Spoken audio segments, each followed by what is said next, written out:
Bismillahirrahmanirrahim. Bismillahirrahmanirrahim. Assalamualaikum warahmatullahi wabarakatuh. Alhamdulillahirabbil alamin wa bihi nasta'in ala umurid dunya waddin wassalatu wassalamu ala asyrafil anbiya'i wal mursalin nabiyyina Muhammad wa ala alihi wa sahbihi ajma'in wa man ihtada bihudah wattaba' atharahu ila yaumiddin, amma ba'd. Ayyuhal ikhwah wal akhwat, kaum muslimin wal muslimat yang semoga senantiasa dirahmati dan diberkahi oleh Allah Subhanahu wa taala. Alhamdulillah, kembali kita dipertemukan oleh Rabbuna Jalla wa Ala dalam majlis ilmu yang berbarakah untuk menambah iman, untuk menambah ilmu yang bermanfaat. Oleh karenanya, selagi kita diberi kesempatan oleh Allah Subhanahu wa taala, mari kita terus untuk belajar ilmu agama agar kita semakin dekat dengan Allah Subhanahu wa taala. Ingat baik-baik perkataan Imam Ibnul Qayyim rahimahullah, "Ma dama fika nafasun fata'allam." Selama engkau bernafas, maka teruslah belajar. Karena ilmu akan menjadikan kita bisa beribadah kepada Allah Subhanahu wa taala dengan benar. Dengan ilmu kita tahu mana rute yang mengantarkan kita menuju surga dan mana rute yang mengantarkan kita ke neraka. Dengan ilmu kita akan semakin bahagia, hidup akan semakin tenang, dan lain sebagainya dari keutamaan-keutamaan ilmu agama. Ayyuhal ikhwah wal akhwat rahimani wa rahimakumullah, pada kesempatan kali ini dan mulai pertemuan kali ini insyaallah taala kita akan membahas buku baru setelah sebelumnya kita menyelesaikan kitab 40 hadis seputar manhaj Ahlus Sunnah wal Jamaah. Sekarang kita akan membahas 40 hadis seputar tazkiyatun nufus, kesucian hati. Seperti yang saya sampaikan sebelumnya, ya, kalau pembahasan sebelumnya agak mungkin keras, tegas, kita akan sekarang cari yang sejuk-sejuk, ya, terhib wa tarhib, jadi konsep panas dingin. Taib, ikhwani wa akhwati fillah rahimani wa rahimakumullah, pembahasan tentang tazkiyatun nufus, kesucian hati, adalah pembahasan yang sangat penting. Kenapa? Pertama, karena kesucian hati adalah barometer, timbangan di sisi Allah Subhanahu wa taala. Allah Subhanahu wa taala tidak melihat hambanya dari sisi harta, tahta, ya, penampilan, tidak. Tetapi yang dilihat oleh Allah Subhanahu wa taala adalah hati dan amal perbuatan kita.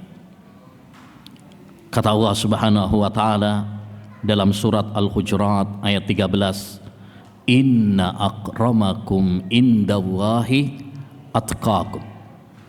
Sesungguhnya orang yang paling mulia di antara kalian adalah yang paling bertakwa di antara kalian. Dan takwa tempatnya di mana? Tempatnya di dalam hati. Makanya Nabi alaihi salatu wassalam pernah mengatakan, "At-taqwa hahuna, at-taqwa hahuna, at-taqwa hahuna," wa yushiru ila sadrihi salasa marrat. Takwa itu di sini, dan beliau mengisyaratkan, ya, ke dadanya.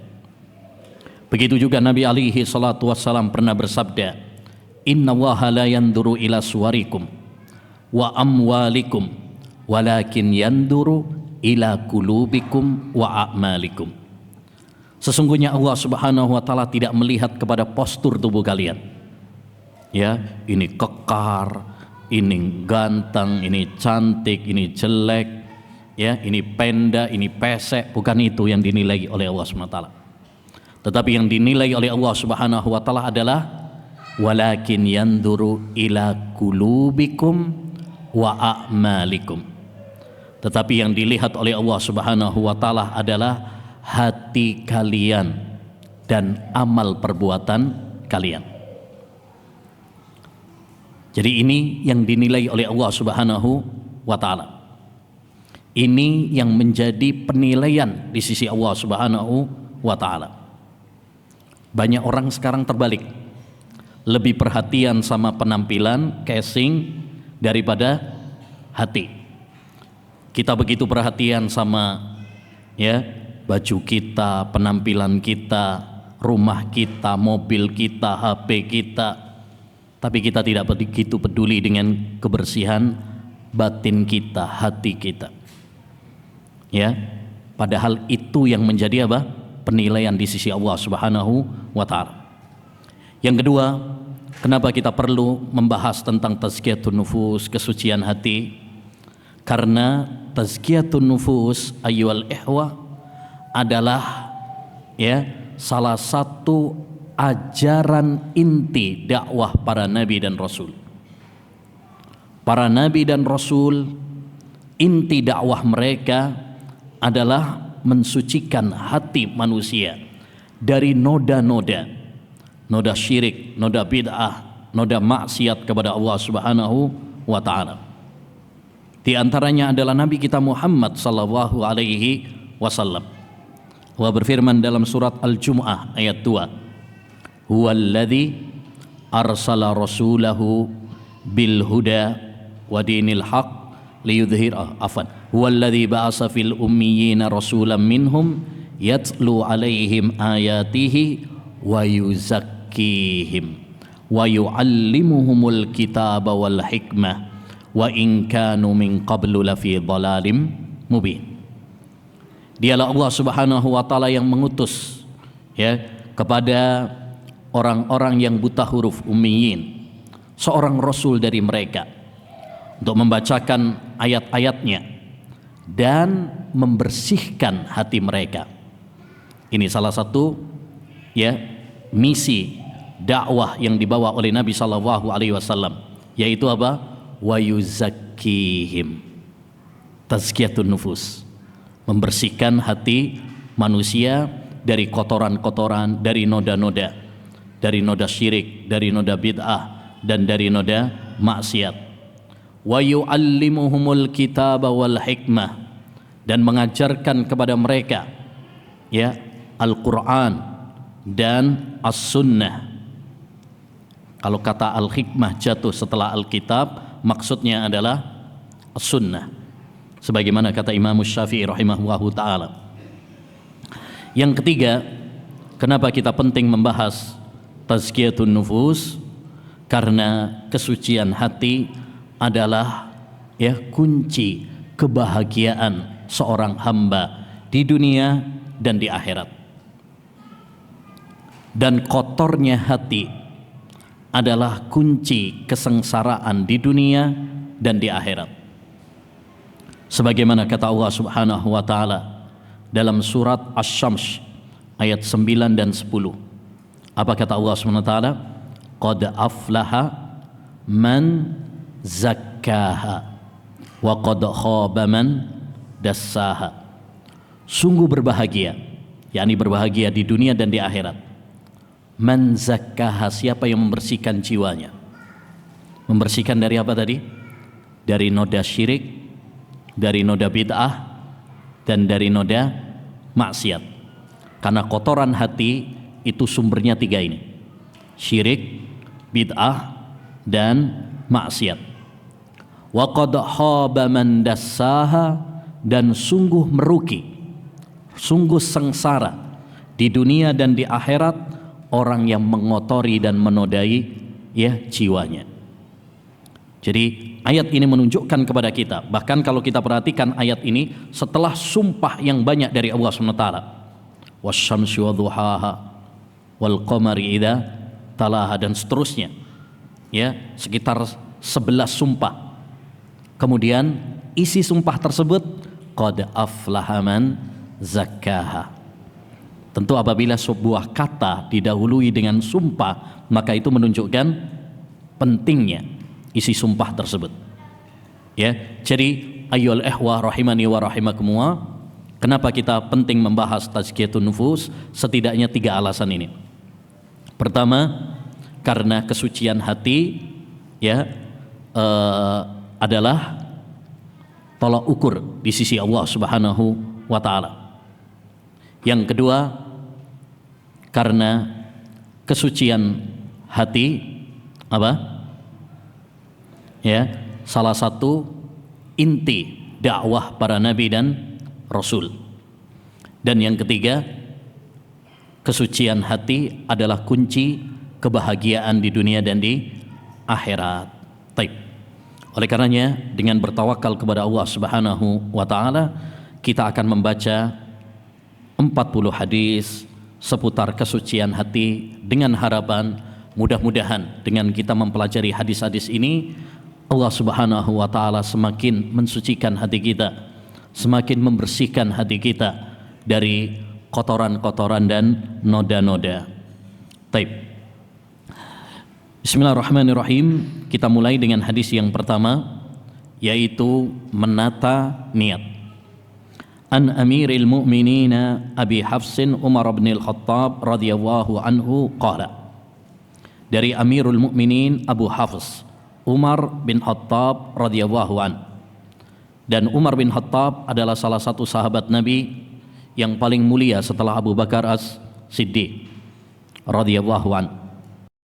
Ya, ini 2 orang, 2 sahabat Nabi yang paling dekat dengan Nabi sallallahu alaihi wasallam.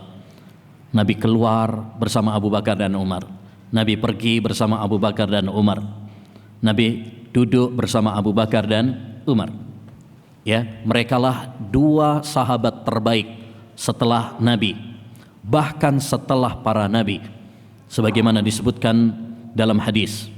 Oleh karenanya kewajiban bagi kita untuk mencintai 2 sahabat ini, Abu Bakar dan Umar.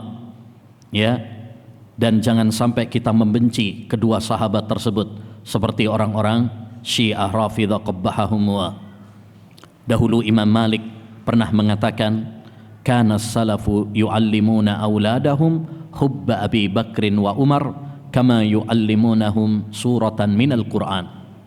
Adalah para ulama salaf mengajarkan kepada anak-anak mereka untuk cinta kepada Abu Bakar dan Umar sebagaimana mereka mengajarkan kepada anak-anak mereka sebuah surat dalam Al-Quran. Jadi ini tanamkan dalam diri kita, dan tanamkan juga kepada keluarga kita, istri kita, anak-anak kita, bagaimana kita cinta kepada para sahabat, terutama 2 sahabat ini, yaitu Abu Bakar dan Umar. Dan hati-hati, waspada dari pemikiran-pemikiran yang mengajarkan kepada kita benci kepada para sahabat, ya, seperti pemikiran Syiah Rafidhah. Ya, karena membenci para sahabat, memusuhi para sahabat, resikonya besar. Kata Nabi alaihi salatu wassalam, hubbul ansari iman wa bughduhum nifaq. Mencintai para sahabat Ansar adalah keimanan, dan membenci mereka adalah kemunafikan. Nabi juga bersabda, man sabba ashabi fa alaihi la'natullahi wal malaika wan nasi ajmain. Siapa yang mencela para sahabatku, maka Allah akan melaknatnya, para malaikat akan melaknatnya, dan semua manusia akan melaknatnya. Ya, hati-hati dari pemikiran yang mengajarkan kita untuk apa? Benci kepada para sahabat, karena resikonya besar. Ya, siapa yang mencela para sahabat, pada dasarnya 1, dia mencela Allah Subhanahu wa taala. 2, dia mencela Nabi Muhammad sallallahu alaihi wasallam. 3, mencela para sahabat. Dan yang keempat, mencela syariat Islam yang mulia. Ya, makanya para ulama dahulu mengingatkan kepada kita, jika kamu melihat ada seorang yang membenci para sahabat, ketahuilah bahwa dia adalah zindiq, munafik. Karena kita mengenal Al-Quran dan mengenal hadis lewat jalur siapa? Para sahabat. Ya, lewat jalur para sahabat. Maka ketika ada seorang yang mencela 1 saja dari sahabat Nabi, sejatinya dia bukan mencela pribadinya, tetapi mencela apa? Ya, ajaran atau hadis yang dibawa oleh sahabat tersebut. Contoh, kalau ada orang mencela Abu Hurairah, Ya, dia sejatinya tidak mencela Abu Hurairahnya. Dia mencela hadis-hadis yang diincar itu hadis-hadisnya. Karena kalau Abu Hurairah sudah dikafirkan, sudah dicela, 5.000 hadis lebih tertolak. Ya. Nah, maka kita ayyul ikhwah wajib untuk mencintai para sahabat, terutama Abu Bakar dan Umar, dan kita harus waspada dari pemikiran-pemikiran Syiah yang mengajarkan untuk benci kepada para sahabat, melaknat para sahabat, mengkafirkan para sahabat, ya, terutama di peristiwa Asyura. Ya, mereka sambil melukai diri mereka, ya, sampai berdarah-darah, dan itu adalah ratapan yang merupakan khurafat jahiliyah atau ajaran jahiliyah yang dibatalkan di dalam agama Islam, ya, bahkan merupakan dosa besar, sambil mencaci maki para sahabat Nabi alaihi salatu wassalam. Taib. Beliau mengatakan, sami'tu Rasulullah sallallahu alaihi wasallam yaqul, aku mendengar Rasulullah SAW bersabda, innamal a'malu binniyat wa innama likulli imri'in ma nawa. Sesungguhnya setiap amalan itu tergantung kepada niat, dan setiap orang tergantung apa yang dia niatkan. Ini kaidah, ini teori. Setelah Nabi SAW menyebutkan tentang kaidah ini dan tentang teori ini, beliau memberikan contoh. Karena Nabi itu orang yang paling pintar dalam mengajar. Ya, dengan contoh akan lebih apa? Memudahkan bagi kita memahami suatu masalah. Bil misal yattadhihul maqal. Maka ini juga pelajaran penting bagi para guru, ya, bagi para orang tua ketika mengajarkan kepada anak didik mereka, anak-anak mereka, keluarga mereka, selain menyampaikan tentang sebuah kaidah atau teori, sebuah permasalahan, sampaikan juga apa? Contoh-contoh. Karena dengan memberikan contoh itu akan lebih mudah dicerna.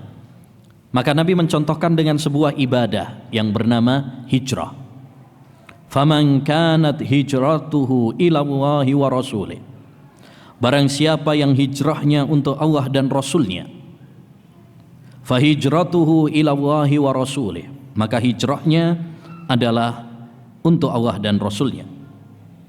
Sebaliknya, wa man kanat hijratuhu lidunya yusibuha aw imra'atin yatazawwajuha fahijratuhu ila ma hajara ilaih.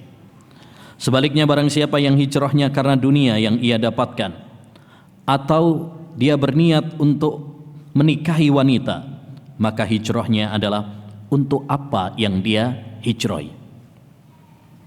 Ya, beliau contohkan dengan apa? Hijrah. Dan hijrah ada dua macam. Yang pertama, hijrah tempat. Hijrah tempat itu hijrah dari negeri kafir menuju negeri Islam. Seperti dulu Rasulullah SAW hijrah dari Mekah menuju Madinah. Ini namanya hijrah, hijrah tempat. Dan yang kedua adalah hijrah perbuatan. Hijrah perbuatan. Ya, Nabi alaihi salatu wassalam bersabda, al-muhajiru man hajara ma nahawa. Orang yang hijrah itu adalah orang yang meninggalkan apa yang dilarang oleh Allah SWT. Ya, dia hijrah dari syirik menuju tauhid. Dia hijrah dari bid'ah menuju sunnah. Dia hijrah dari dosa menuju ketaatan. Makanya sekarang lagi ngetren juga istilah apa? Hijrah. Hijrah dari riba, hijrah dari musik, hijrah dari rokok misalkan. Ya, boleh apa tidak istilah itu? Boleh, benar. Ya, karena hijrah ada dua tadi, hijrah tempat dan hijrah perbuatan. Perbuatan mencakup ya syirik, mencakup bid'ah, mencakup maksiat. Ya, hijrah dari syirik menuju tauhid, hijrah dari bid'ah menuju sunnah, hijrah dari maksiat menuju ketaatan kepada Allah Subhanahu wa taala. Baik. Hadis ini ayyul ikhwah hadis yang sangat penting. Hadis yang sangat penting sekali. Hal yang menunjukkan pentingnya hadis ini, satu, hadis ini disampaikan oleh Nabi sallallahu alaihi wasallam di atas mimbar. Ya, di atas mimbar. Disampaikan oleh Umar bin Khattab di atas mimbar. Dan dulu apabila suatu ucapan itu disampaikan di atas mimbar, maka itu adalah ucapan yang sangat penting.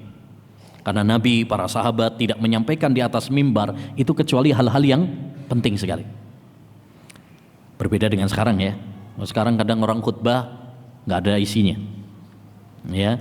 Taib. Yang kedua, kenapa hadis ini begitu penting?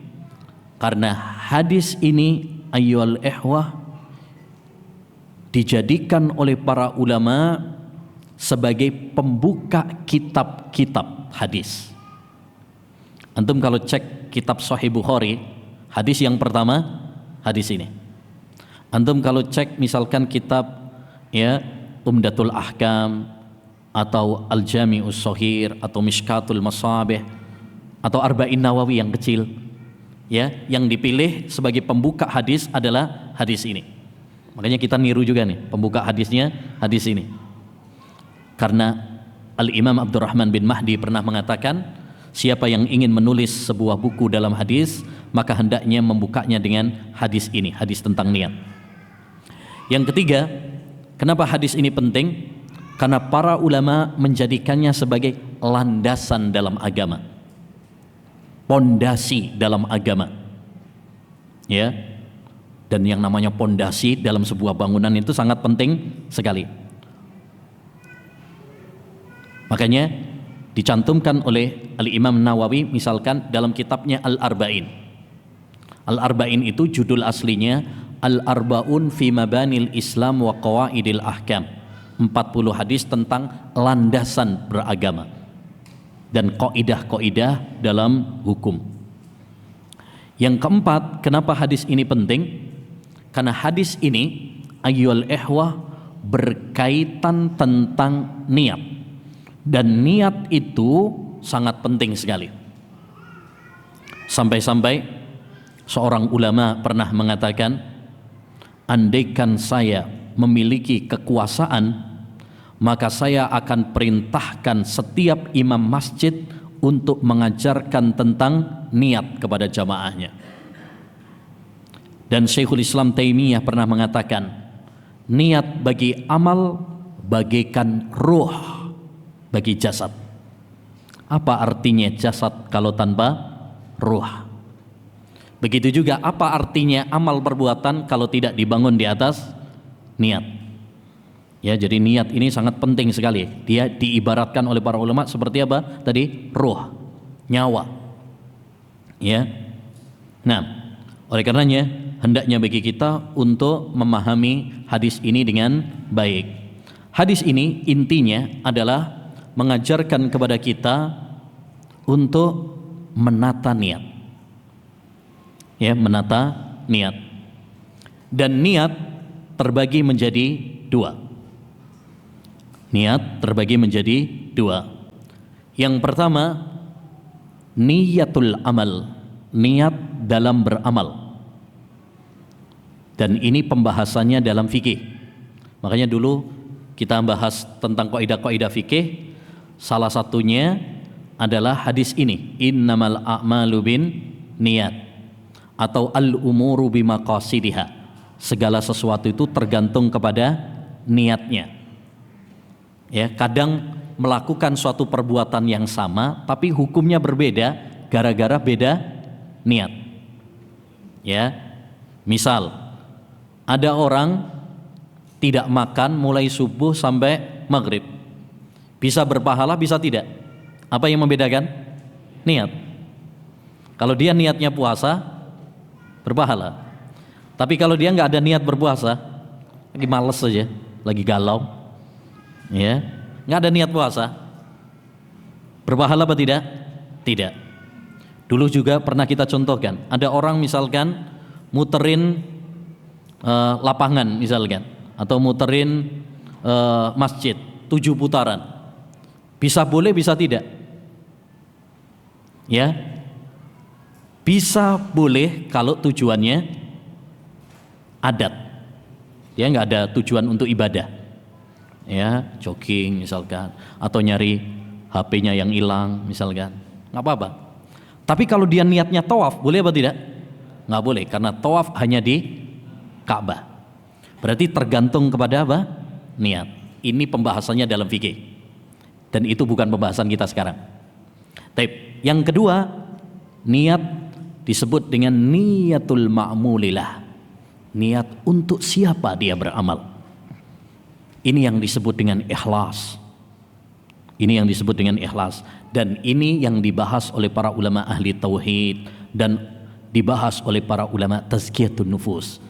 Dan ini yang sekarang menjadi pembahasan kita, karena kita sekarang membahas tentang tazkiyatun nufus. Maka hendaknya bagi kita ayyuhal ikhwah untuk selalu mengoreksi niat-niat kita, karena amal ibadah kita tidak diterima oleh Allah SWT kecuali dengan dua syarat. Yang pertama apa? Ikhlas. Dan yang kedua ittiba. Sehebat apapun amal ibadah kita, kalau tidak ikhlas nggak ada gunanya. Masih ingat hadis Nabi SAW tentang 3 golongan yang pertama kali diseret ke neraka? Yang pertama adalah orang yang jihad, yang kedua orang yang membaca Al-Quran atau menuntut ilmu, yang ketiga orang yang bersedekah. Masya Allah, amal-amalannya sangat utama. Membaca Quran, bersedekah, jihad, ini amalan-amalan yang mulia. Tapi kenapa mereka justru malah masuk neraka, diseret ke neraka? Karena mereka niatnya rusak. Oleh karenanya, ya, bersihkan hati kita dari ya kotoran-kotoran yang mengotori dan menodai niat kita. Ya, mari kita berusaha untuk meluruskan niat-niat kita. Selama kita niat kita baik, maka Allah Subhanahu wa taala akan ya memberkahi kita. Kata Imam Ahmad bin Hanbal rahimahullah, ya bunayya inwil khair fa innaka la tazalu bi khairin ma nawaital khair.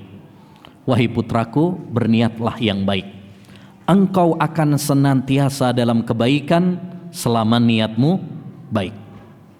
Jadi kalau kita niatnya baik, insya Allah Allah Subhanahu wa taala akan menolong kita. Allah SWT akan membersamai kita, Allah akan memberkahi kita, ya. Tapi ini butuh perjuangan, karena meluruskan niat bukan perkara yang gampang, repot, Pak. Seorang ulama Sufyan Ats-Tsauri saja, seorang yang saleh, beliau pernah mengatakan, ma'alajtu syai'an asyadda alayya min niyati. Tidak ada yang lebih berat bagi saya daripada menata niat saya. Seorang ulama yang lain mengatakan, tidak ada yang lebih berat bagi saya daripada menata niat. Setiap kali muncul ria, ya, saya basmi, saya tutup, saya hilangkan, dia muncul dari lubang yang lain. Ya, makanya kita harus berupaya. Bagaimana caranya? Satu, yaitu kita harus banyak-banyak berdoa kepada Allah Subhanahu wa taala, supaya kita diberi keikhlasan, supaya kita diberi niat yang lurus dalam setiap amal perbuatan kita. Yang kedua, hendaknya bagi kita untuk berusaha menyembunyikan amal-amal perbuatan kita. Jangan dikit-dikit apa? Pamer. Ya, Zubair bin Awam pernah mengatakan, man istata'a minkum an takuna lahu khabi'atun min amalin salih falyaf'al. Siapa di antara kalian yang bisa merahasiakan amal perbuatannya, lakukanlah. Ya, karena semakin tersembunyi itu semakin apa? Semakin berpotensi untuk ikhlas dan jauh dari riya. Ya. Dan yang ketiga, kita harus melatih diri kita berjuang. Karena melawan riya, melawan ujub itu bukan sesuatu yang mudah. Kenapa? Kenapa menata niat itu susah? Karena seorang harus menghadapi dua musuh. Satu, melawan setan. Setan akan berusaha merusak niat-niat kita. Yang kedua, melawan hawa nafsu kita sendiri. Karena hawa nafsu manusia pengennya dipuji, disanjung. Ya, baik. Intinya hendaknya bagi kita ayyuhal ikhwah untuk meluruskan niat-niat kita, ya, membersihkan hati kita dari kotoran, ya. Apalagi kita harus ingat bahwa amal kita itu sedikit. Jangan sampai sudah sedikit enggak ikhlas pula. Inna a'malakum qalila fa ahlisu fi hadzal qalil. Amal kalian itu sedikit, maka ikhlaskan pada amal kalian yang sedikit ini. Termasuk dalam amal ibadah yang dicontohkan oleh beliau, yaitu apa? Hijrah.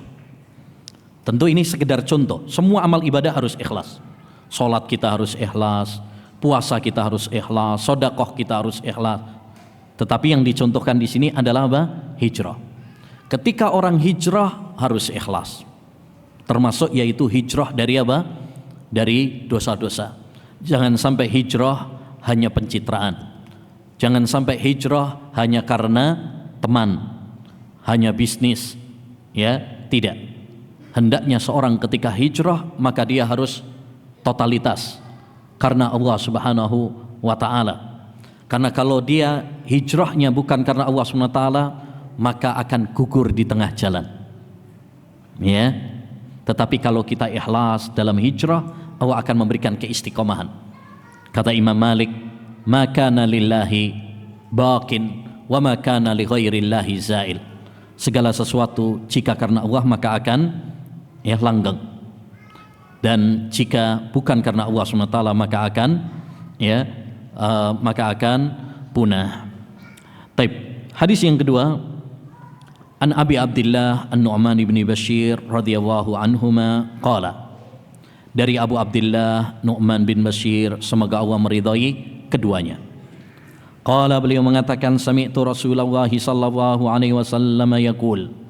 Aku mendengar Rasulullah sallallahu alaihi wasallam bersabda, innal halala bayyinun wa innal harama bayyinun wa bainahuma umurun mustabihatun la ya'lamuhunna katsirun minan nas. Sesungguhnya perkara yang halal itu jelas dan perkara yang haram itu jelas, dan antara keduanya ada beberapa perkara yang syubhat yang tidak diketahui oleh banyak orang. Jadi Nabi membagi perkara itu menjadi berapa?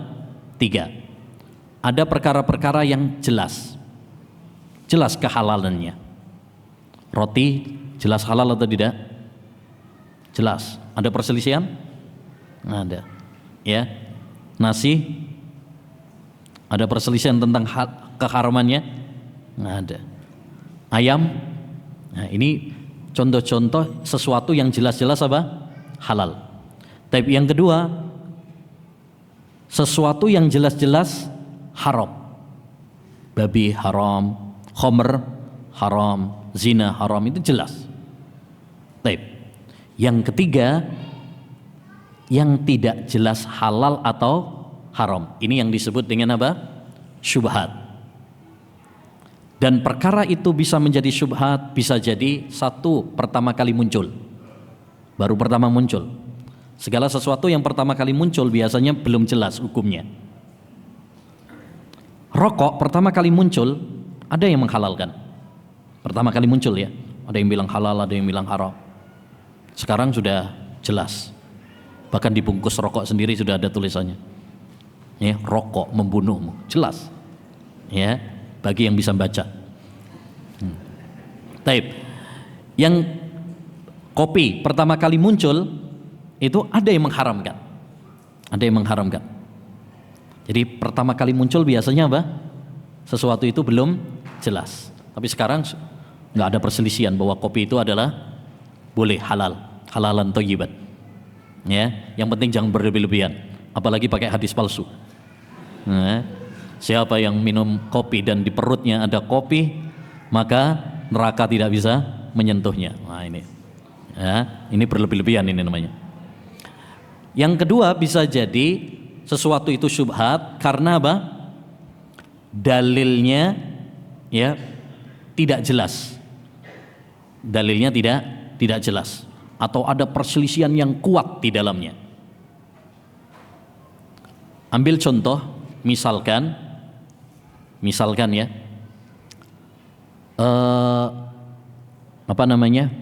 apa hukum makan daging buaya? makan daging buaya. Ada perselisihan di kalangan para ulama. Sebagian para ulama mengatakan boleh, karena buaya termasuk binatang laut dan segala yang ada di laut adalah halal. Uhilla lakum soidul bahri wa ta'amuh, dihalalkan bagi kalian ya berburu di laut, ya baik yang hidup maupun yang bangkainya. Taib. Sebagian para ulama mengatakan daging buaya hukumnya haram karena dia termasuk binatang buas. Dan Nabi SAW mengatakan kullu dhinabin minas sibai haram. Setiap yang bertaring dari binatang buas maka hukumnya haram. Nah, ini berarti masing-masing ada apa? Dalilnya. Sehingga hal ini menjadikan ya, karena ada yang menghalalkan, ada yang mengharamkan, bisa menjadikan hal ini termasuk perkara yang syubhat karena masing-masing dalilnya apa? Kuat. Oleh karenanya kalau pengen hati-hati, tinggalkan. Sebagaimana nanti akan kita bahas bahwa ketika kita mendapati perkara-perkara yang syubhat, wajib bagi kita untuk melakukan wara. Apa itu wara? Ya, hati-hati. Tinggalkan sesuatu yang syubhat ya, agar kita tidak terjerumus dalam hal yang haram. Baik. Insyaallah nanti akan kita lanjutkan tentang hadis ini. Wassallallahu wasallama ala nabiyyina Muhammad wa ala alihi wa sahbihi ajmain.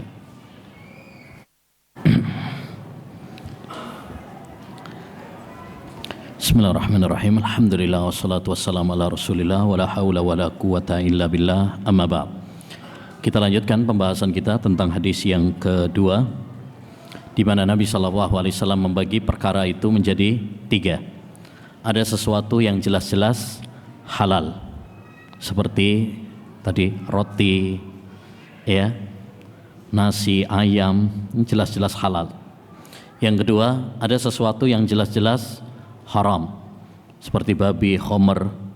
Dan yang ketiga, ada sesuatu yang syubhat, nggak jelas antara halal ataukah haram. Ini disebut dengan syubhat. Syubhat itu samar-samar, tidak jelas antara halal atau haram. Dan itu bisa dikarenakan pertama kali muncul, atau karena adanya perbedaan yang sangat tajam. Masing-masing pendapat memiliki dalil yang sama-sama kuat. Taib. Kemudian kata beliau, "Faman ittaqas syubhati faqad istabra'a li dinihi wa irdihi, wa man waqa'a fi syubhati waqa'a fil haram." Barang siapa ya yang menghindari perkara syubhat, maka dia telah menjaga agama dan kehormatannya. Ya, maka ini petunjuk dari Nabi, anjuran dari Nabi. Ketika kita mendapati perkara syubhat, hendaknya bagi kita apa? Menjauhinya, meninggalkannya, karena itu lebih selamat. Lebih selamat untuk kehormatan kita dan lebih selamat untuk agama kita. Inilah yang disebut dengan al-wara, kehati-hatian. Jadi kalau kita mendapati perkara syubhat, lebih hati-hati adalah apa? Menjauhinya. Ya, lebih hati-hati adalah menjauhinya. Dan wara lebih ditekankan ayyuhal ikhwah dalam ya 3 hal.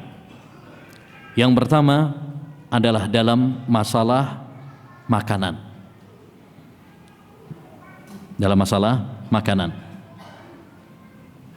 jangan sampai kita memasukkan makanan ke perut kita kecuali sesuatu yang jelas-jelas apa? Halal. Kalau antum masih ragu-ragu ini halal atau haram, lebih baik apa? Tinggalkan.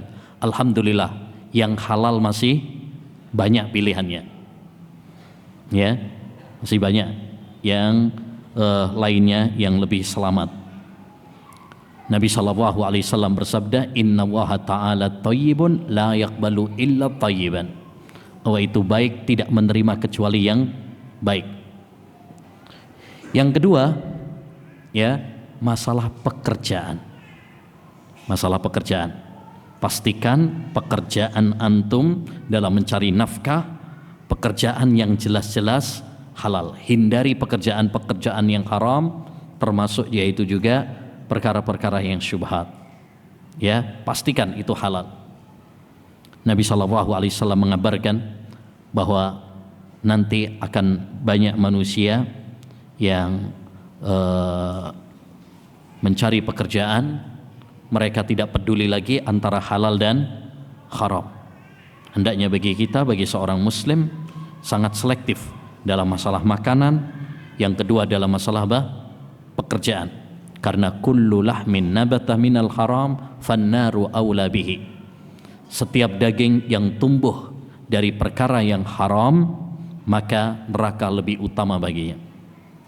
Menarik, diceritakan bahwa wanita-wanita salaf dahulu apabila suaminya akan berangkat bekerja, maka istrinya akan mengingatkan kepada suaminya, wahai suamiku, iyyaka wa kasbal haram, hati-hati dari pekerjaan yang haram. Fa innana nasbiru 'alal ju' wa la nasbiru 'alan nar. Kita bisa sabar menghadapi kelaparan, tapi kita tidak akan kuat menghadapi api neraka. Yang ketiga, ayyul ihwah, yang kita harus betul-betul wara' adalah masalah kehormatan. Ya, jaga lisan kita, jaga jari jemari kita dari menodai kehormatan saudara kita. Ya, betapa banyak orang rajin sholat, rajin puasa, rajin taklim, tapi tidak bisa mengendalikan lisannya, tangannya dari menodai, ya, menjelek-jelekkan saudaranya. Ya, kita harus wara, harus hati-hati. Jangan sampai kita hati-hati dari makanan, kita hati-hati dari pekerjaan yang haram, yang syubhat, tapi kita tidak hati-hati dalam mencoreng kehormatan saudara kita. Taib. Setelah itu Nabi SAW mengatakan, waman waqa'a fis syubhat waqa'a fil haram. Barang siapa yang terjatuh di dalam syubhat, lambat laun dia akan terjerumus kepada yang haram. Artinya orang kalau meremehkan masalah-masalah yang syubhat, sedikit-sedikit akhirnya nanti akan terjerumus kepada yang haram. Karena setan itu menggelincirkannya pelan-pelan. Awalnya cuma syubhat. Kalau sudah terbiasa, lambat laun akhirnya melakukan perbuatan yang haram tanpa terasa. Ya. Dari sinilah kemudian para ulama membuat sebuah kaidah penting yang disebut dengan saddu adz-dzari'ah. Jadi hadis ini memberikan kepada kita kaidah penting. Wa man waqa'a fi syubhat waqa'a fil haram, kaidah penting. Apa kaidahnya? Saddu adz-dzari'ah. Apa artinya saddu adz-dzari'ah? Membendung celah-celah yang mengantarkan kita kepada perbuatan haram. Islam itu apabila mengharamkan, melarang sesuatu, maka melarang juga segala sarananya. Contoh, Islam melarang zina, maka segala sarana yang mengantarkan kepada perzinaan dilarang juga. Makanya kita nggak boleh berdua-duaan dengan yang bukan mahram. Islam melarang minum khamr, maka segala sarana yang mengantarkan kepada khamr dilarang. Makanya kita nggak boleh minum khamr walaupun cuma nyicipi saja, nggak boleh. Walaupun nyicipi. Kenapa? Karena kalau orang nanti diperbolehkan nyicipi, lama-lama ketagihan. Lama-lama ketagihan. Islam melarang kita pembunuhan, maka segala sarana yang mengantarkan kepada pembunuhan diharamkan. Makanya kita nggak boleh saling bermusuhan, nggak boleh saling dengki, nggak boleh bercanda dengan menodongkan senjata, walaupun bercanda. Ya, kenapa? Karena orang mungkin awalnya bercanda, akhirnya beneran. Jadi ini kaidah penting, saddu adz-dzari'ah, membendung segala sarana celah yang mengantarkan kita kepada perbuatan haram. Ya, jangan sampai kita pertama awalnya melakukan perbuatan yang syubhat, tapi lambat laun akhirnya mengantarkan kita kepada perbuatan yang haram. Kemudian kata Nabi alaihi salatu wassalam, dan beliau adalah seorang guru, pendidik. Setelah beliau memberikan teori tadi, beliau memberikan contoh. karra'i yar'a haulal hima yusiku an yarta'a fih. Seperti seorang pengembala yang mengembala di sekitar area terlarang, niscaya lambat laun akan makan rumput di area terlarang tersebut. Antum misalkan ngembala kambing misalkan, tapi mengembalanya di area kebun orang, pinggirnya, ya, namanya kambing. Ketika melihat ada rumput hijau, rumput tetangga lebih hijau, nah, itu kambing ya, nggak tahu kalau manusia. Baik, melihat yang hijau-hijau, wah tergoda, ya. Awalnya mungkin di area pinggirnya, nggak sampai ke kebun tetangga, tapi yang namanya sudah di pinggir area terlarang, lambat laun akan ya terjerumus di dalamnya, tergoda. Diperumpamakan seperti itu. Taib. Kemudian kata Nabi alaihi salatu wassalam, ala wa inna likulli malikin hima, ala wa inna himallahi maharimuh. Ketahuilah bahwa setiap raja memiliki area larangan, sedangkan area larangan Allah adalah keharaman-keharamannya. Ya, ini batasan-batasan Allah Subhanahu wa taala, yaitu hal-hal yang dilarang oleh Allah, itulah batasan yang tidak boleh bagi kita untuk menerjangnya. Kemudian kata Nabi, ini yang menjadi pembahasan kita dalam hadis ini. Ala wa inna fil jasati mudghatan.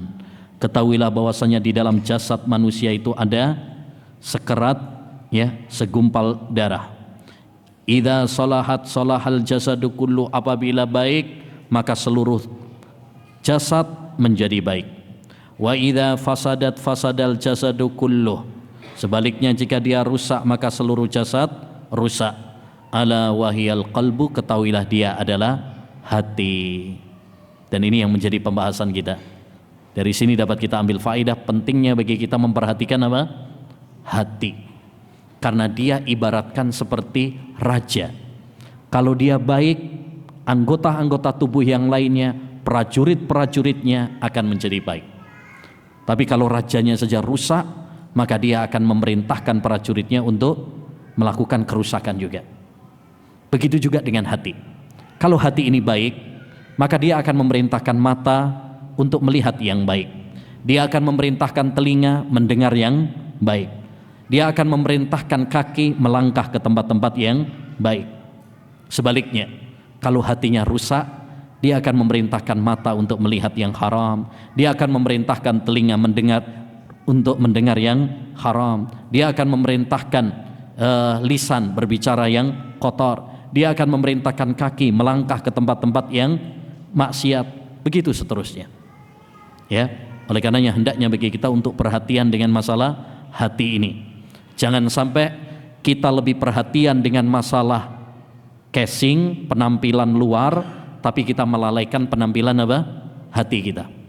Seperti banyak orang, masya Allah, bajunya ya kinclong, masya Allah, ya setrikaan, dasian, ya begitu kalau kotor dikit langsung dicuci, di laundry. Mobilnya kotor dikit langsung dibersihkan. Rumahnya bocor dikit langsung dipanggilin tukang. HP-nya rusak langsung diservisin. Tapi hatinya sakit, hatinya rusak, banyak orang tidak peduli. Oleh karenanya hendaknya bagi kita ayyuhal ikhwah lebih peduli kepada apa? Hati ini. Ya, betul, kebersihan itu ada dua, kebersihan hati dan kebersihan luar. Ya, kita harus menjaga dua kebersihan ini. Kebersihan batin, kita jaga kebersihan hati kita dari kotoran-kotoran syirik, bid'ah, maksiat. Dan yang kedua, kita jaga juga kebersihan luar kita, badan kita, baju kita, ya, tempat tinggal kita. Tapi ya, kalau kita harus memilih mana yang lebih prioritas, yang lebih prioritas adalah hati. Ya, lebih baik bajunya kotor tapi hatinya apa? Bersih, ketimbang ya bajunya bersih tapi hatinya kotor. Ya. Nah, Dari hadis ini dapat kita ambil beberapa faedah penting. Yang pertama tadi yaitu apa? Bahwa Nabi membagi masalah itu menjadi berapa? 3. Ada yang jelas-jelas halal, ada yang jelas-jelas haram, dan ada yang syubhat. Yang kedua, dari hadis ini dapat kita ambil faedah anjuran untuk wara'. Apa itu wara'? Berhati-hati dengan meninggalkan perkara-perkara yang haram, demikian juga perkara-perkara yang syubhat. Ya, perkara-perkara yang syubhat.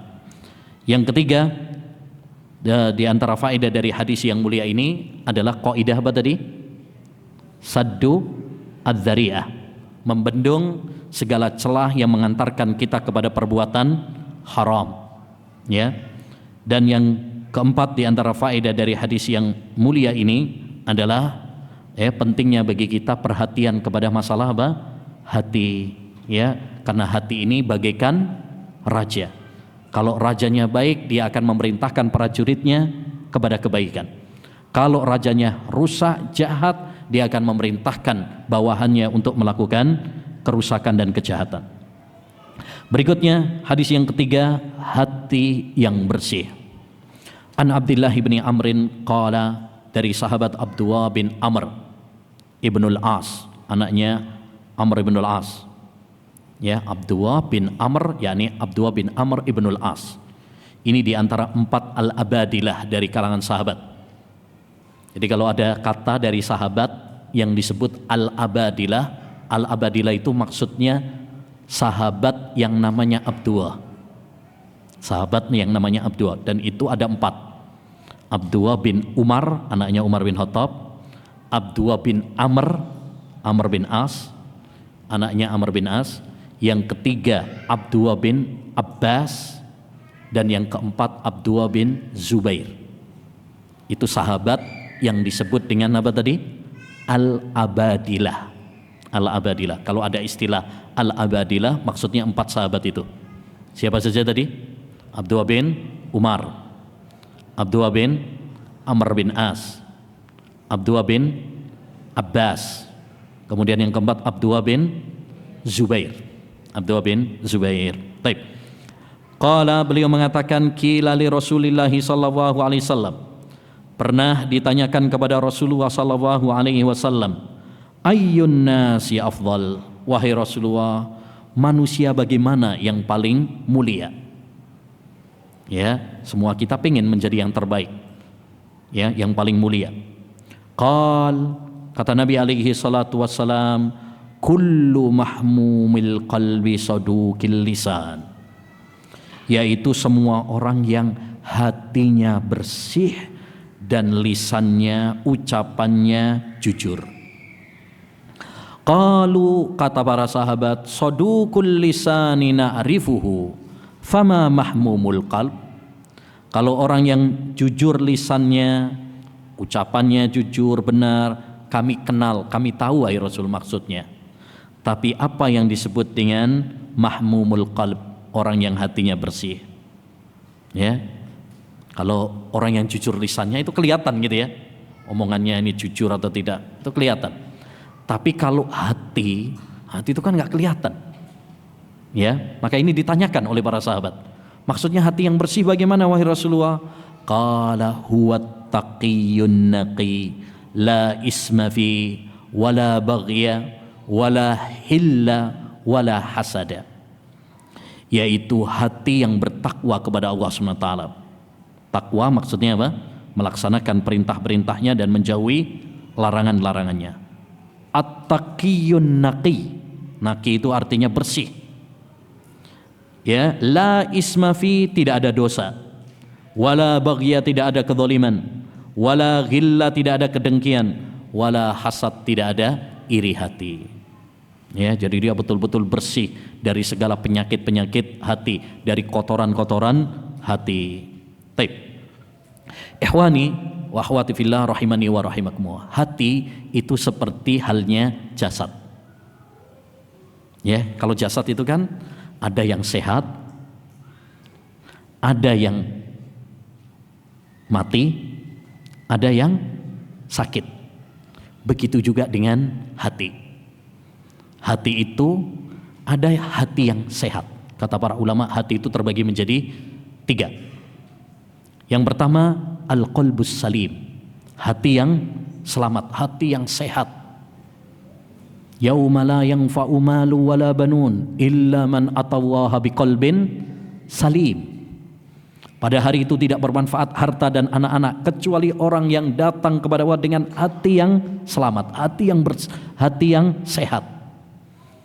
Hati yang sehat itu hati yang bagaimana? Yang beriman kepada Allah SWT, yang cinta kepada Allah, yang taat kepada Allah SWT, melaksanakan perintah-perintahnya, menjauhi larangan-larangannya. Ini hati orang-orang yang beriman, hati yang sehat.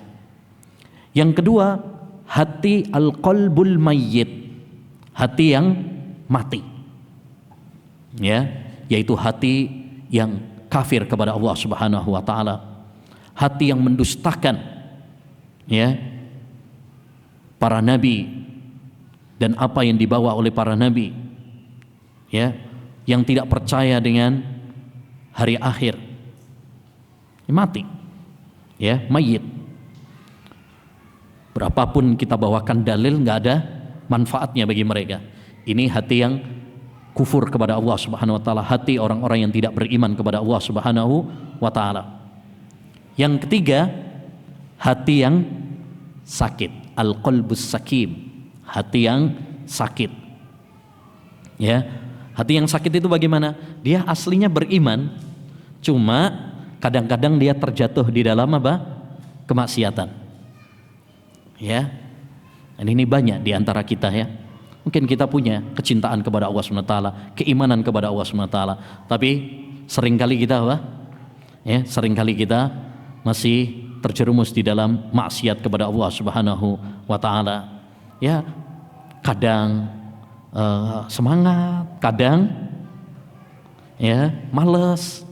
Nah, itu namanya hati yang sakit. Kalau lagi semangat, masya Allah, semangat, rajin sholat, rajin taklim. Kalau lagi sakit, ya malas ibadah, ya doyan maksiat, gampang terjerumus dalam maksiat. Ini hati yang sakit. Taib. Dan tanda hati yang selamat, kalau kita ingin untuk menganalisa hati kita ini selamat atau tidak, sehat atau tidak, maka Al-Imam Ibnul Qayyim rahimahullah menyebutkan tanda hati yang selamat. Ya, hati yang selamat itu bagaimana? Satu, dia senantiasa mengingat Allah Subhanahu wa taala. Ya, tenang dengan zikir kepada Allah Subhanahu wa taala. Ala bidzikrillahi tatmainnul qulub. Ketahuilah dengan zikir kepada Allah hati itu tenang. Yang kedua, dia senang salat, semangat salat. Ya, kalau salat semangat. Seperti Nabi SAW, waju'ilat qurratu aini fis shalah, dijadikan penyejuk mataku di dalam salat. Ya.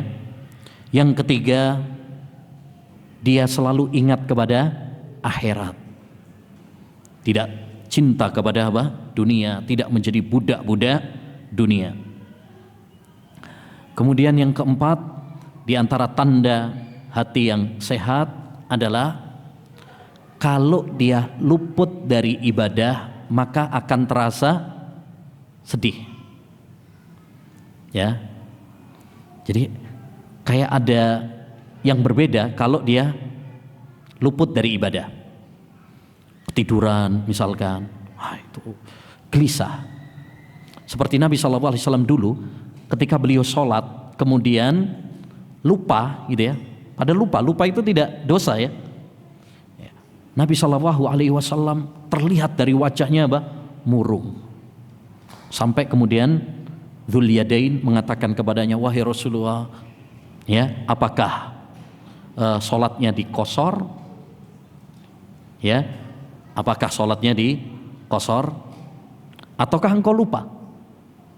Kata Nabi, saya enggak lupa dan tidak dikosor juga. Karena Nabi meyakini apa? Sholatnya sempurna. Ya, maksudnya adalah Nabi di situ karena ada yang kurang dari sholatnya, terlihat dari wajahnya apa? Murung, sedih. Sampai para sahabat nggak ada yang berani negur. Sampai Abu Bakar, Umar aja nggak berani negur. Sampai tadi Dzul Yadain yang negur, Rasulullah ini dikosor sholatnya atau memang engkau lupa?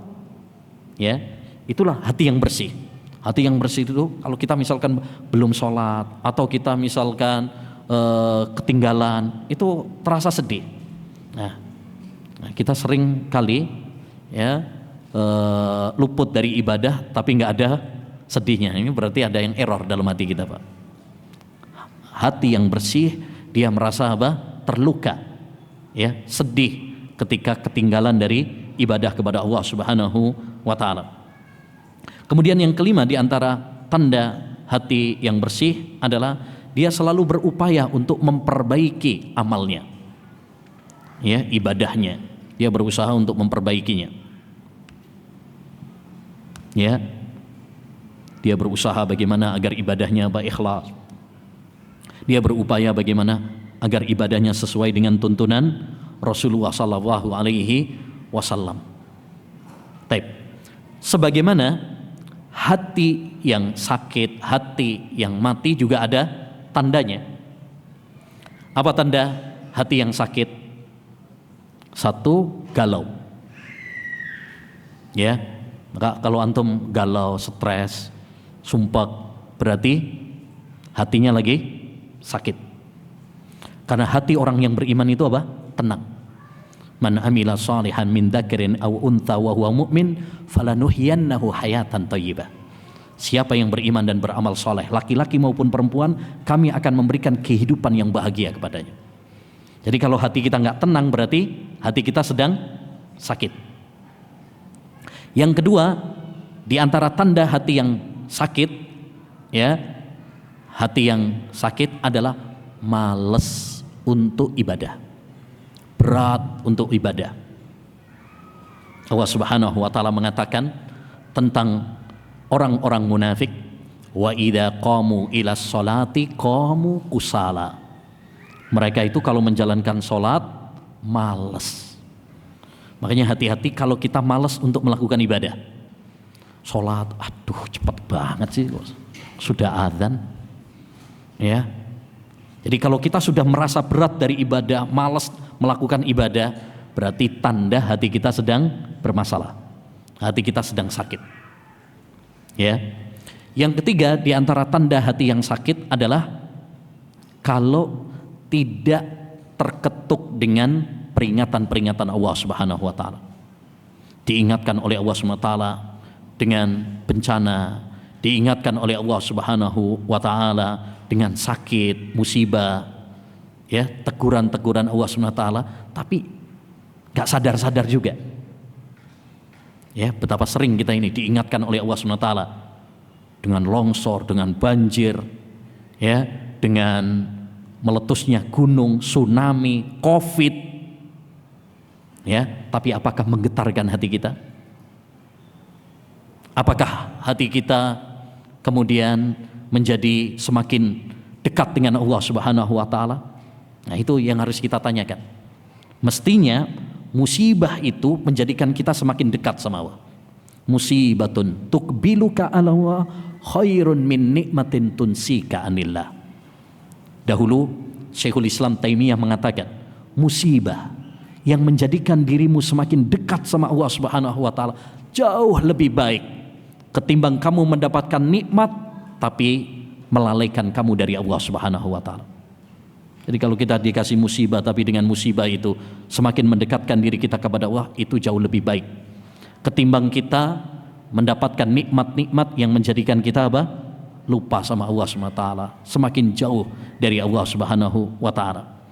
Ya, Nu'man bin Bashir, rawi hadis yang sebelumnya, beliau pernah mengatakan as-sayyi'atu, ya, an al-bala fawqal bala an taf'ala sayyi'ata zaman al-bala. Ya, musibah yang paling besar tatkala kamu diberi peringatan oleh Allah SWT dengan musibah tapi kamu terus melakukan apa? Kemaksiatan dan dosa. Karena itu menunjukkan hati kita apa? Keras. Yang ke berapa ini?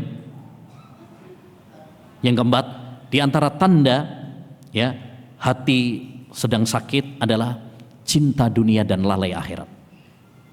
Kalau hati sudah cinta kepada dunia, ya, menjadi budak-budak dunia, lalai dari akhirat, lalai dari kematian, lalai dari mengingat Allah Subhanahu wa taala, ibadah kepada Allah, maka itu tandanya hati kita sedang apa? Sakit. Ya, banyak orang untuk dunia luar biasa, berlomba-lomba, mati-matian, ya. Sebelum subuh udah ada yang sebagian sudah bangun demi dunia. Tapi untuk akhirat, untuk ibadah banyak yang berat. Ya, banyak orang untuk kerja mereka nggak ada yang ketinggalan, takut dipotong gajinya. Tapi untuk memenuhi panggilan sholat banyak yang masbuk. Ya, ini menunjukkan bahwa kita masih pada cinta kepada apa? Dunia. Ya, coba jalan-jalan, ya, sebelum subuh sepi, tapi kalau sudah mau jam 7, ya, macet. Kenapa? Orang pada pergi untuk kerja, tapi nggak ada yang pergi ke masjid untuk sholat. Ya, taib. Di antara tanda juga yang menunjukkan bahwa hati itu sakit, ya, adalah tatkala hati kita lalai. Ya, hati kita lalai dari akhirat, lalai dari kematian. Makanya Nabi SAW mengingatkan kepada kita, aksiru dzikra hadimil ladza. Sering-seringlah kalian mengingat apa? Penghancur kelezatan. Apa penghancur kelezatan itu? Kematian. Taib. Hadis yang keempat kita tutup dengannya. An Abi Hurairah radhiyallahu an, anna Rasulullah sallallahu alaihi wasallam qaal, dari sahabat Abu Hurairah. Abu Hurairah nama aslinya siapa? Abdurrahman bin Sakhar. Dan beliau adalah seorang sahabat yang paling banyak meriwayatkan hadis. 5.300 lebih, ya, hadis yang diriwayatkan dari sahabat Abu Hurairah radhiyallahu an. Ya, makanya beliau termasuk 7 sahabat yang paling banyak meriwayatkan hadis. Sering kita sebutkan 7 sahabat yang banyak meriwayatkan hadis. Nomor 1 adalah Abu Hurairah. Kemudian sahabat Abdullah bin Umar. Jangan lupa loh ini. Ya, 7 sahabat yang banyak meriwayatkan hadis. 1 sahabat Abu Hurairah, 2 Ibnu Umar, 3 Ibnu Abbas, 4 Aisyah istri Nabi alaihi salatu wassalam, 5 Anas bin Malik pelayan Rasulullah SAW, 6 Jabir bin Abdullah, 7 Abu Sa'id Al-Khudri. Nah, ini perlu diulang-ulang ini. Ya. Kayaknya perlu kadang-kadang adakan ujian ya. Ya, biar nggak lupa. Sebelum selesai satu kitab ujian gimana? Setuju? Ya. Taib. An Abi Hurairah radhiyallahu an, dari sahabat Abu Hurairah, semoga Allah meridainya, anna Rasulullah sallallahu alaihi wasallam qaal, bahwasanya Rasulullah SAW bersabda, innal imana la yahlaqu fi jawfi ahadikum kama yahlaqu thawb. Sesungguhnya iman dalam hati seorang di antara kalian bisa luntur, usang sebagaimana lunturnya pakaian. Fas'alullaha an yujaddidal imana fi qulubikum. Maka berdoalah kepada Allah SWT untuk memperbaharui iman dalam hati kalian.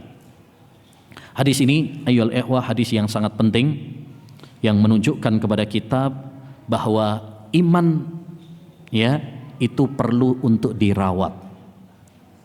Iman perlu untuk diperhatikan, perlu untuk dijaga, karena iman ini adalah kunci kebahagiaan seorang hamba, ya, di dunia dan di akhirat. Ya, kunci kebahagiaan, kunci kehidupan. Tidak ada artinya hidup tanpa keimanan. Ya, kata Allah Subhanahu wa taala di dalam Al-Qur'an, apa? Ya ayyuhalladzina amanu istajibu lillahi walir rasul idza da'akum lima yuhyikum.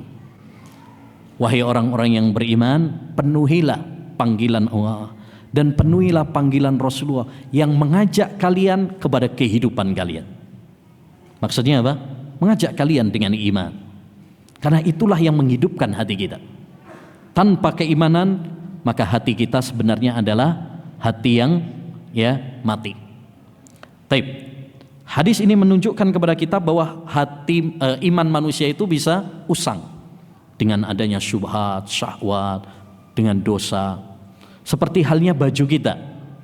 Ya, baju yang pertama kali kita beli mungkin masih kinclong ya warnanya. Tapi lambat laun setelah dipakai kena debu, kotor. Ya. Sehingga perlu bagi kita untuk merawat baju kita, mencuci baju kita. Begitu juga dengan iman. Iman perlu dijaga, perlu dirawat. Ya. Kita punya HP saja, kalau enggak kita charger, maka mati. Begitu juga dengan keimanan kita. Jangan biarkan dia terus kempes, ya, terus berkurang, nanti akan menjadikan iman kita mati. Ya. Pohon saja, rumput saja, kalau enggak kita siram, kering dan akan mati. Maka begitu juga dengan iman. Iman butuh dengan siraman, butuh perawatan. Ya, oleh karenanya hendaknya bagi kita dalam merawat iman ini memperhatikan dua hal. Satu, melakukan sebab-sebab yang bisa membuat iman kita bertambah. Dan yang kedua, melakukan sebab-sebab yang bisa menjaga iman kita supaya tidak tergerogoti, ya, tidak rusak. Seperti kita misalkan, kalau kita punya pohon atau berkebun misalkan, maka kita harus melakukan dua hal dalam perawatannya. Satu, upaya-upaya kiat-kiat untuk menyuburkan tanaman tersebut. Makanya orang biasanya pakai pupuk, disiram dan sebagainya. Yang kedua, dia harus menjaga ya pohon tersebut atau rumput tersebut, misalkan tanaman tersebut, dari hal-hal yang bisa merusaknya. Ya, makanya orang biasanya pakai semprot hama supaya rumputnya atau tanamannya tidak rusak, atau rumput-rumput liarnya dibersihkan. Maka begitu juga dengan iman. Kita harus melakukan dua upaya. Satu, lakukan upaya-upaya untuk menyuburkan iman kita. Dengan Satu, terus ngaji ilmu agama. Karena dengan kita ngaji ilmu agama, iman kita akan terjaga. Ya, dengan kita belajar ilmu agama, kita tahu mana yang benar dan mana yang salah. Makanya tidak ada charger keimanan yang paling kuat daripada ngaji ilmu agama. Ya, maka jangan kita tinggalkan majelis-majelis ilmu. Yang kedua, baca Al-Quran. Baca Al-Quran. Sempatkan setiap hari baca Al-Quran. Karena Al-Quran bisa menghidupkan hati kita, bisa melembutkan hati kita, menambah iman kita. Ya, makanya kata Allah SWT, wa idza tuliyat alaihim ayatuhu zadatuhum imana. Apabila dibacakan kepada mereka ayat-ayatnya, bertambah iman mereka. Yang ketiga adalah memperbanyak amal soleh. Memperbanyak amal soleh. Sholat, puasa, sedekah. Semakin kita semangat beribadah, beramal soleh, maka akan bertambah iman kita.